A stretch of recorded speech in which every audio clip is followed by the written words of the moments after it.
가난도 되물림 된다는 말 혹시 들어보셨나요? 그런데요, 만약에 이게 단순히 재산이 아니라 생각이 되물림 되는 거라면 어떨까요? 오늘은 바로 그 이야기. 우리가 정말 무심코 툭툭 던지는 말들이 어떻게 아이에게 가난한 사고방식의 씨앗을 심게 되는지 그 놀라운 연결고리를 한번 파헤쳐 보려고 합니다. 네, 바로 이 문장이 오늘 우리가 나눌 이야기의 핵심이라고 할 수 있어요. 재산 그 자체가 아니라 세상을 바라보는 사고방식이 대물림된다는 것. 그리고 그 시작은요, 놀랍게도 정말 우리가 매일 쓰는 아주 사소한 말 한마디에서부터 비롯될 수 있다는 겁니다. 자, 그래서 오늘 우리는 이런 순서로 한번 따라가 볼 거예요. 먼저 사고방식의 대물림이라는 게 도대체 무슨 개념인지 간단히 짚어보고요. 이어서 우리가 정말 흔하게 쓰는 4가지 말이 있죠. 이 말들 속에 어떤 위험한 뜻이 숨어 있는지 하나씩 분석해 볼 겁니다. 그리고 마지막에는 이 말들이 아이의 미래를 어떻게 만들어 가는지 그 소름 돋는 연결고리까지 같이 확인해 보시죠. 사실 아이에게 부모의 말이라는 건 세상을 배우는 첫 번째 교과서나 마찬가지잖아요. 그런데 문제는 그 교과서에 부모도 모르는 사이에 자신의 경제관이 아주 고스란히 담겨서 전달된다는 거죠. 그러니까 집안의 재산 규모가 아니라 부모가 쓰는 바로 이 언어가 아이의 경제적인 DNA를 형성하게 되는 겁니다. 자, 그럼 첫 번째 표현부터 만나보실까요? 아마 이 말을 딱 보시고, 이게 왜 문제지? 이렇게 생각하시는 분들 꽤 많으실 거예요. 그만큼 우리에게 익숙하고 심지어는 뭔가 좀 도덕적으로 들리기까지 하는 그런 말이니까요. 물론이죠. 맞는 말입니다. 세상에 돈보다 중요한 가치, 사랑, 행복, 건강 정말 많잖아요.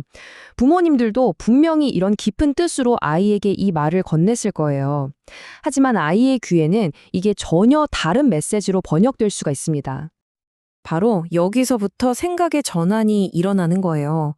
부모는 돈보다 더 큰 가치를 가르쳐주고 싶었는데 아이 입장에서는 이걸 돈은 별로 안 중요하구나. 그러니까 신경 꺼도 되는 거구나 하는 일종의 허가증처럼 받아들이게 되는 거죠. 돈에 대해 이야기하는 것 자체를 좀 속물적인 걸로 여기는 분위기가 만들어지는 겁니다. 결국 돈을 목표를 이루기 위한 중요한 수단이 아니라 속물적인 어떤 것으로 배우게 된 아이는요, 나중에 자신의 꿈을 이루기 위한 아주 중요한 도구 하나를 스스로 그냥 버리는 셈이 되는 거예요. 자기 가능성의 문을 자기 손으로 닫게 만드는 아주 안타까운 결과를 낳는 거죠. 자, 그럼 다음으로 살펴볼 두 번째 표현입니다. 이 말은 보통 아이에게 절약을 가르치기 위해서 많이들 쓰시는데 이게 의도와는 전혀 다른 효과를 낼 수가 있어요. 아이가 막 비싼 장난감 사달라고 조를 때 부모는 우리 아이에게 절약하는 습관을 가르쳐줘야지 하는 좋은 마음에 이렇게 말씀하시곤 하죠.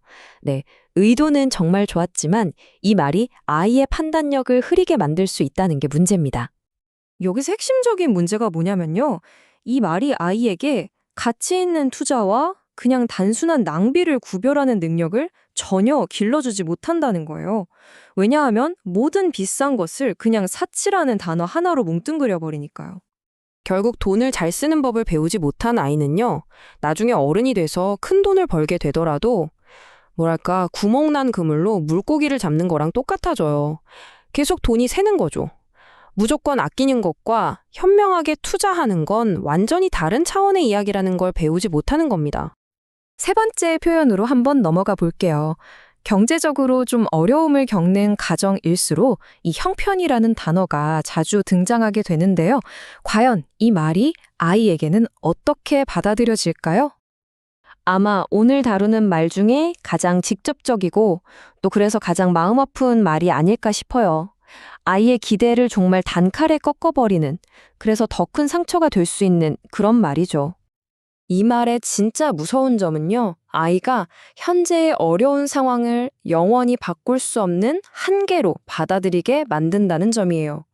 지금은 어렵지만 노력해서 극복해야지가 아니라 이건 우리 집의 운명이고 나의 한계구나, 이렇게 인식하게 되는 거죠. 이 말이 정말 무서운 이유는 바로 학습된 무기력을 만들기 때문입니다. 어릴 때부터 어차피 안 돼 라는 생각을 먼저 배우면 나중에는 어떻게 하면 되게 만들 수 있을까라는 질문 자체를 머릿속에 떠올리지 못하게 돼요. 말 그대로 한 개의 언어가 아이의 세계에 아주 단단한 벽을 쳐버리는 겁니다. 자, 이제 마지막 네 번째 표현을 살펴보겠습니다. 이 표현은요, 앞선 말들과는 조금 다르게 아이를 돈 문제에 대한 대화에서 아예 의도적으로 배제시키는 그런 행동과 관련이 깊습니다. 아이가 아빠, 우리 집은 돈 많아? 라던가 엄마 월급이 뭐야? 이렇게 순수하게 물어볼 때 있잖아요. 그때 어른들은 종종 이렇게 대화의 문을 그냥 쾅 닫아버립니다. 아이의 순수한 호기심이 한순간에 차단되는 거죠. 물론 아이를 지켜주고 싶은 좋은 의도였을 거예요. 하지만 이게 오히려 돈을 무슨 괴물처럼 만들어 버리는 거죠. 아이는 돈을 이해하고 다루는 법을 배우는 대신에 그저 피하고 두려워해야 할 무서운 대상으로 여기게 되는 겁니다. 그 결과는 너무나 명확합니다. 돈을 이렇게 숨겨야만 하는 주제로 배운 아이는요, 현실 세계의 복잡한 금융 문제를 다룰 준비가 전혀 되지 않은 채로 어른이 되어버리는 거예요. 말 그대로 경제 문맹 상태가 되는 거죠. 자, 지금까지 우리는 4개의 아주 강력한 언어 습관을 살펴봤습니다. 이제 이 흩어져 있던 퍼즐 조각들을 한번 맞춰볼 시간이에요. 이 말들이 따로따로가 아니라 하나로 모여서 어떻게 가난한 사고방식이라는 거대한 세계관을 만들어내는지 그 전체 과정을 한번 보여드리겠습니다. 바로 이 흐름입니다. 너무나 명확하죠? 부모의 말이 씨앗이 되어서 아이의 머릿속에서 사고방식이라는 단단한 나무로 자라납니다. 그리고 그 나무는 결국 아이가 실제로 살아가게 될 미래 현실이라는 열매를 맺게 되는 것이죠. 이건 정말 피할 수 없는 인과관계의 법칙이라고 할 수 있어요. 그렇다면 우리가 계속 이야기한 이 가난한 사고방식이란 정확히 무엇일까요? 한마디로 정의하면 바로 이겁니다. 언어를 통해 물려받은 스스로에 대한 한계. 다른 누구도 아닌 자기 자신이 자신의 경제적 잠재력을 믿지 못하게 만드는 보이지 않는 감옥인 셈이죠. 결국 우리가 오늘 일하게에서 꼭 기억해야 할 것은 딱 이거 하나입니다. 바로 부모의 언어가 가진 엄청난 힘, 그리고 그에 따르는 책임감.